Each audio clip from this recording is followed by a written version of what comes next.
Yo, ito ang kwento ni Legre. Sa 4 na taong pagkabilanggo, bawat araw ay parang isang habang buhay. Sa likod ng bakal na rehas, bawat umaga ay may panibagong pagsubok, at bawat gabi ay may panibagong pangungulila.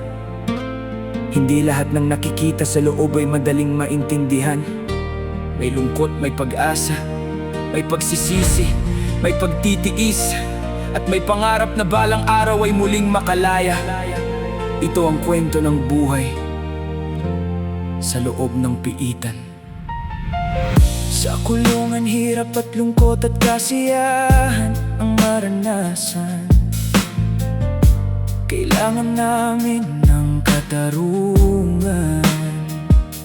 Hinabot na ng katapusan, hanggang saan bubuuin?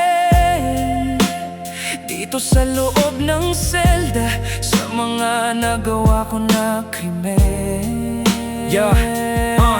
Halos silang balik na ng kalendaryo at nanunungkulan sa binubuno kong kaso, kasi tila walang patutunguhan. Bawat araw ay pare-pareho ang tanawin, bakal na rehas at sementong dingding ang kausap sa paggising. Kahit saan man mapadayo, lahat walang hindi siya binigay na hindi mo katapat. Dito mo matututunan na bawat kilos at bawat salita ay may katumbas na kapalit. Bayan ng dibdib at pananalig sa taas, dahil balang araw may liwanag ding sisikat. Sa bawat gabi ng pagluha at pananahimik, dasal ang tanging sandata sa gitna ng paghihirap. Kapit lang sa pag-asa, kahit mabigat ang dinadala, dahil kahit nakakulong ang katawan, ng pangarap ay malaya. Tibayan ng dibdib at pananalig sa taas, umaasa na sana ako ay makalaya. Hanggang kailan kaya mag-aantay, mapawalang sala ang tulad kong nagtitiis at nagsisiksikan, at pagpagaing hindi sapat aming pinagsasaluhan. Ngunit bawat araw pilit pa ring lumalaban. May mga gabing gutom ang tiyan, pero gising ang isipan, habang ang puso'y sabik na muling makauwi sa tahanan. Umaasang may bukas na mas magaan, at muling may yakap ang pamilyang matagal nang inaasam. Mga kako-sako sa bilangan, laging alerto, bawal patanga-tanga, kaldaga sa empleyado. Ganyan ang buhay dito, dapat ang galaw ay pino, at pag nagkamali ka, takal ka kay bastonero. Isang maling hakbang lang ay maaaring magdala ng kapahamakan, kaya araw-araw kailangan mong matutong makibagay sa paligid at sa sistema.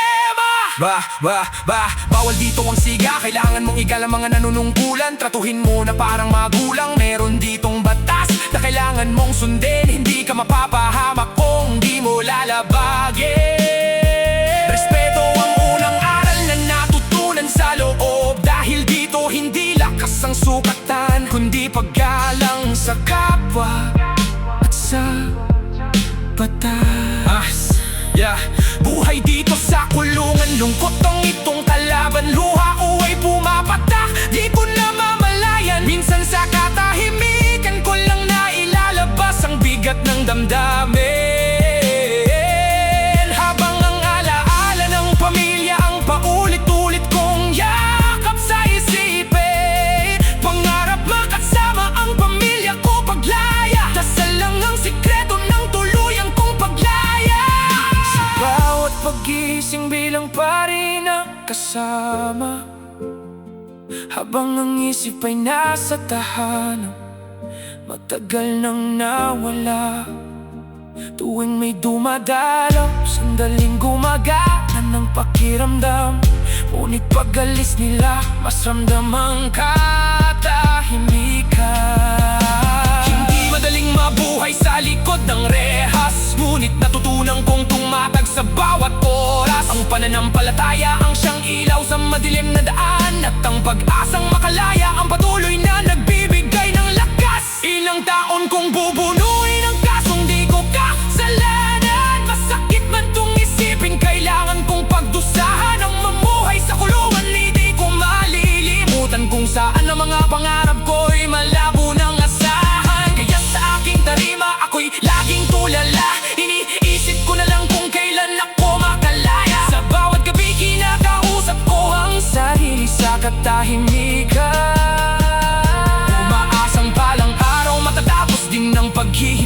walang kasiguraduhan. Dito sa rehas, anumang oras at kapag ako'y minalas, taga-amin ako ng sa akong tumakas. Kaya natutunan kong maging maingat sa bawat galaw at maging matatag sa gitna ng unos ng buhay. Tibayan ang dibdib at pananalig sa taas, hindi habang buhay ay mananatili sa dilim ang bukas. Habang may hininga, may pag-asang naghihintay, at sa tamang panahon darating din ang tunay na kalayaan. Hindi man madali ang bawat araw sa piitan, patuloy pa ring lalaban ang pusong hindi sumusuko sa pag-asa. Ito ang Buhay Kulungan, kwento ni Legnes sa loob ng piitan, kwento ng pagdurusa, paghihintay at pag-asa. Hindi madaling mabuhay sa likod ng rehas. Mulik bawat araw ay may aral na iniiwan, sa bawat patak ng luha ay may panalangin, sa bawat gabi ng pangganahimik ay may pangarap na binubuo, at sa bawat pagsikat ng araw ay may pag-asang balang araw ay muling makakauwi. Mayayakap ang pamilya at makapagsisimula ng panibagong buhay.